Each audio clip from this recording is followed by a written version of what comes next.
এসে লাইনে দাঁড়িয়ে সে ভোট না দিয়ে ফিরে যাবে, এটা হচ্ছে দুঃখজনক বিষয়। আমি মনে করি প্রার্থী হিসেবে আমার কিছু নাই, এর সে দুঃখের বিষয়ে প্রশাসন এবং নির্বাচন কমিশনের কাছে আর কিছু থাকতে পারে না। এজন্য আমি অনুরোধ জানাবো বিশ্ববিদ্যালয় নির্বাচন কমিশন, তারা যেন এই বিষয়ে অবশ্যই খুব দ্রুত স্টেপ নেন এবং প্রশাসন এ ব্যাপারে যেন দ্রুত স্টেপ নেন। 2 নাম্বার, আমরা বলেছিলাম যে এখানে যে ভোটার তালিকা করা হবে, এই তালিকা যেন অবশ্যই ছবি সংযুক্ত করা হয়। আমরা দেখেছি ছবি সংযুক্ত একটি তালিকা করা হয়েছে এবং সেখানে আমরা এটাকে অ্যাপ্রিসিয়েট করি।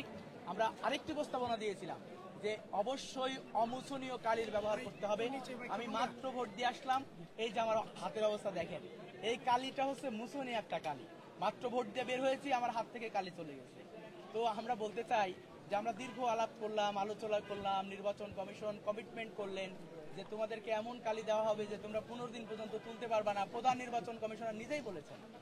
কিন্তু আমি দেখলাম 15 মিনিটও হয়নি আমার ভোট, আপনারা আমার সাথেই ছিলেন, 15 মিনিটও হয়নি কিন্তু এই কালিটা একটা ডলা দিতে চলে যাচ্ছে। তো আমি বলতে চাই যে আসলে কি আমাদের মতামতকে গ্রহণ করা হলো, বা আমাদের মতামত আমরা যেভাবে দিয়েছিলাম তার প্রতিফলন কি হলো? আমরা বলতে চাই যে এর মাধ্যমে আমাদের যে সংখ্যা শুরু হলো, নির্বাচন কমিশন খুব দ্রুত সময়ের মধ্যে স্টেপ নিয়ে সেই সংখ্যা মুক্ত করুন আমাদেরকে।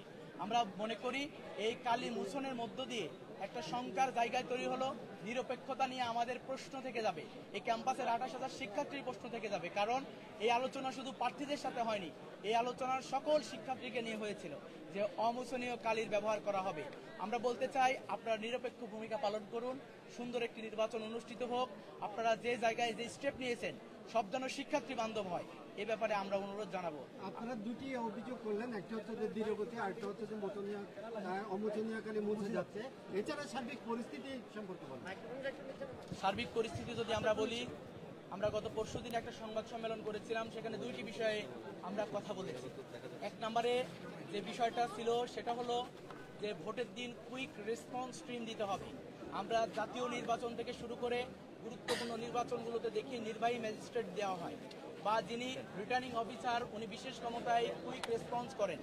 তো আমরা বলতে চাই যে প্রশাসনের নির্বাচন কমিশনের কাছে আমাদের দাবি ছিল কুইক রেসপন্স টিম দেওয়ার জন্য তারা এখনো দিয়েছে কিনা, বা এখন পর্যন্ত তারা আসলে কোনো হটলাইন চালু করেছে কিনা আমার জানা নেই। যদি আপনারা জেনে থাকেন তাহলে আমাদেরকে জানাবেন। তাদের কথা ছিল লিখিত অভিযোগ দিতে হবে। এখন বলেন এই যে কালি মুছে যাচ্ছে, আমি কখন লিখে দিব আর তিনি কখন সমাধান করবেন, এটা আমার প্রশ্ন। এরপরে আমরা দেখেছি যে গতদিন সংবাদ সম্মেলনে আমরা বলেছিলাম যে বহিরাগতদের আনাগোনা। আমরা দেখেছি গতকালকেও বিভিন্ন সংগঠনের যারা আছেন তারা এখানে প্রবেশ করেছেন, কোনো ধরনের আইডি কার্ড চেক করা হয়নি। এবং আজকে আমরা ক্যাম্পাসে দেখলাম যে প্রশাসন, আইন শৃঙ্খলা বাহিনী সবাই চেষ্টা করে যাচ্ছেন বহিরাগত যেন প্রবেশ করতে না পারে। আজকের পর্যবেক্ষণ কি এটা আমার চেয়ে সাংবাদিক ভাইরা ভালো জানেন। আমি 10টায় আসছি, কেবলমাত্র ভোট দিয়েছি, এখনো সার্বিক পরিস্থিতি আমার কাছে ক্লিয়ার না। তবে আমি বলতে চাই কোনোভাবেই বহিরাগত প্রবেশ যেন না হয়।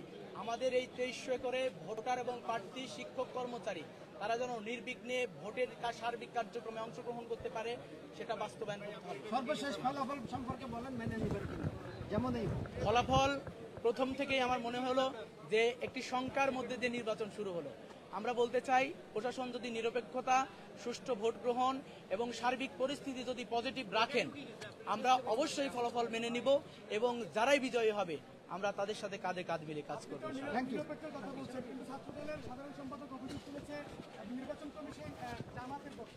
আমি বলতে চাই আমি কমিশনকে নিরপেক্ষ বলিনি, আমি বলেছি তারা যদি নিরপেক্ষ থাকেন তাহলে অবশ্যই আমরা মেনে নিব। কারণ কে কোন পন্থী, কে কোন ব্লকের রাজনীতি করেন শিক্ষকরা, এটা আমার আইডেন্টিফিকেশন সকলেই জানে, সকল স্টুডেন্ট জানে, সকল প্রার্থীরা জানে। আমরা চাই দল মতের ঊর্ধ্বে উঠে তারা যেন এই দায়িত্ব পালন করে। তাদের আজকের নিরপেক্ষতাই প্রমাণ করবে চট্টগ্রাম বিশ্ববিদ্যালয়ের নির্বাচন কেমন হলো এবং এই নির্বাচন সুষ্ঠু নির্বাচন হলো কিনা। আপনাদেরকে